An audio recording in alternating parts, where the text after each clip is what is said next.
Well, someone has some explaining to do. Yep.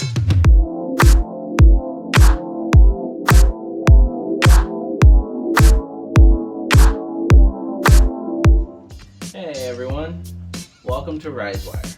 Now look, I know I said a lot of things before, answering some random PC questions that I come across, but that was before I lost an organ. Dun dun dun. Yeah. Some things require sacrifice.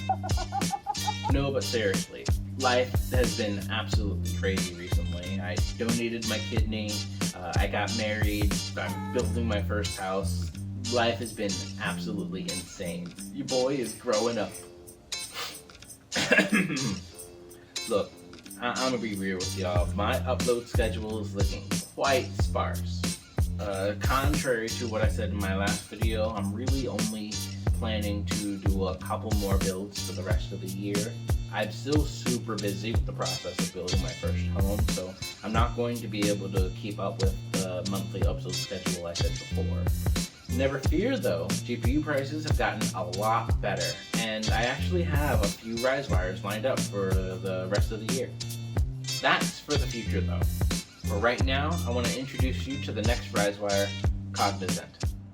What's good everyone, Ty here. For this build, I wanted to try something a little bit different. I decided to do a time lapse of my process since this build was a bit weird and I did a couple things. I wanted to give you guys a glimpse into my build process, and me and my buddy Legolas here are going to show you how I went through and made this computer. So I started off with some older electronics. I used an i5 for this build because I wanted to use a passive cooler. I wasn't 100% certain about whether or not the passive cooler would be enough, so to sort of give my self some wiggle room, I decided to go ahead and delid and liquid metal cool my CPU. I used some acrylic to protect the electronic bits, just in case there was any leakage after the fact.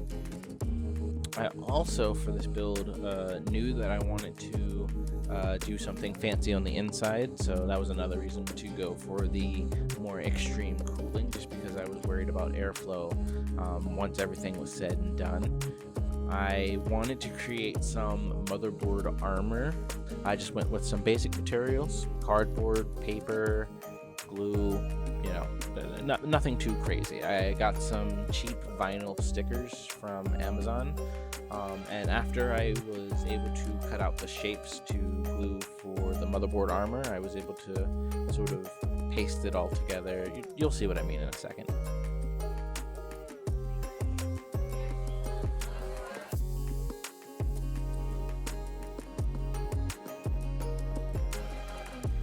If you're ever planning on creating anything that's going to touch the motherboard regularly, so like motherboard armor or any like lights or anything you're planning on doing custom, the biggest thing to make sure of is that whatever you're using isn't electrically conductive.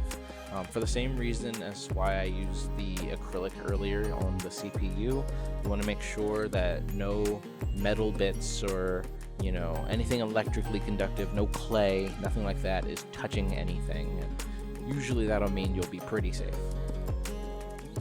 I wanted to try a different case than I've used. I've used the 011 1,012 times, but I haven't actually used the Mini yet, and I am actually quite impressed. It's really, really cool the way they have it. Feels quite the same, but they were able to sort of, for lack of better words, miniaturize it, and I think it's really, really nice.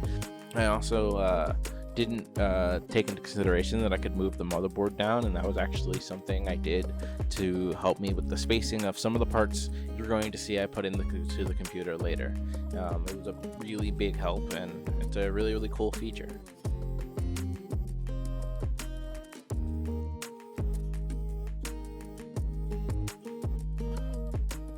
At this point, I actually had kidney surgery, so I was pretty weak, and reaching and screwing in things was not something I was going to be able to do very well, so I traded out my cat for a different helper.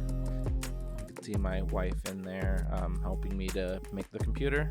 since we're both going to be using it, I think it's pretty nice. We can share it, and we share the build process. And I recommend, if you're ever building a computer, build it with a friend. It's a lot more fun to do it that way, I think. The process can be quite collaborative, and for your first time, or even if you're building something more complicated, it can take a while. So just having someone, a spare set of hands and eyes, is just really, really helpful in the long run. I decided that I didn't want to paint the white, or really any part of this case. Instead, what I wanted to do was use vinyl. I think that some projects permanently alter cases in a way that makes them unseller friendly later on in the future, and maybe this theme wouldn't work. So instead of painting or gluing in something, I used a vinyl. It's the same sort of vinyl flooring that I got for the motherboard. I think I had some scratches or something later on, but again, I was able to hide those with the rest of the project. So never give up, even if it doesn't end up perfect the first time. Just keep trying and keep modding and keep having fun, and ultimately it's going to turn out nice.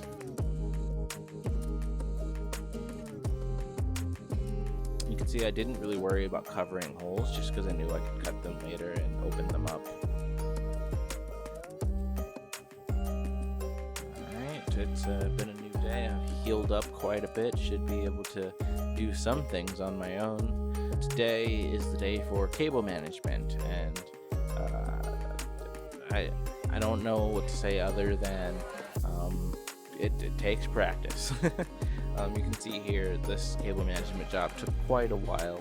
I already confirmed that the computer had worked at this point off the outside of the case, which is just good advice in general. If you're ever building a system, you want to test as much as you can outside of the case, because once you get done cable managing and doing everything inside the case, it's just really, really annoying. So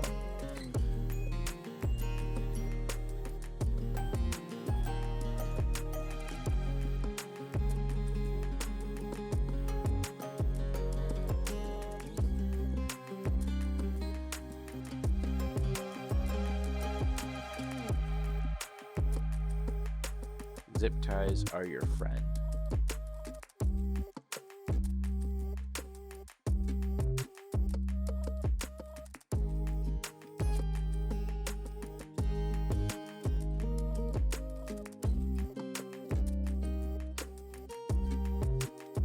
Nice and tight.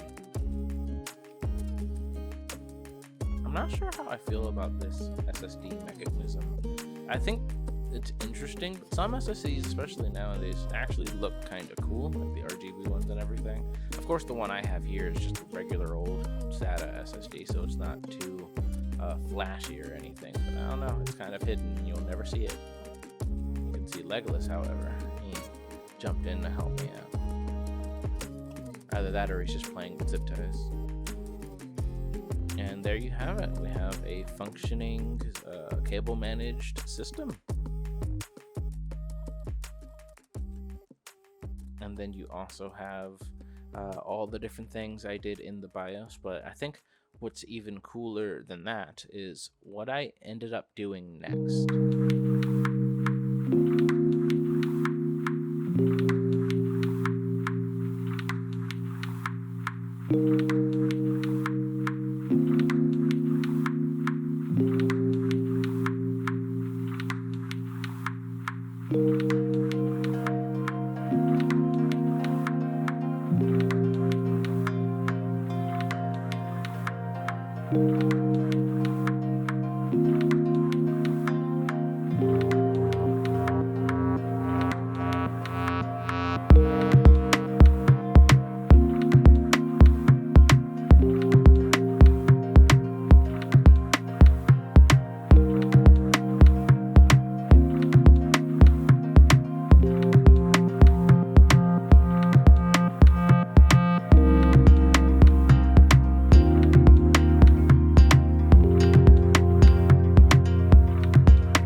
think that's it. As mentioned earlier, Ryzwire upload is going to be a bit sparse right now. I'm not going to be able to do a lot of the things, but I should have some builds coming in over the next couple of months. I'll make sure to keep all of you guys updated. You'll have information of when I complete something as soon as I complete it. Make sure to contact me if you want to work with Ryzwire in any capacity, even if you just want to geek out about technology. You can email me at ryzwire@gmail.com, or you can visit the contact us page at ryzwire.com. Whatever you do, be sure to keep Dauntlessly forging forward.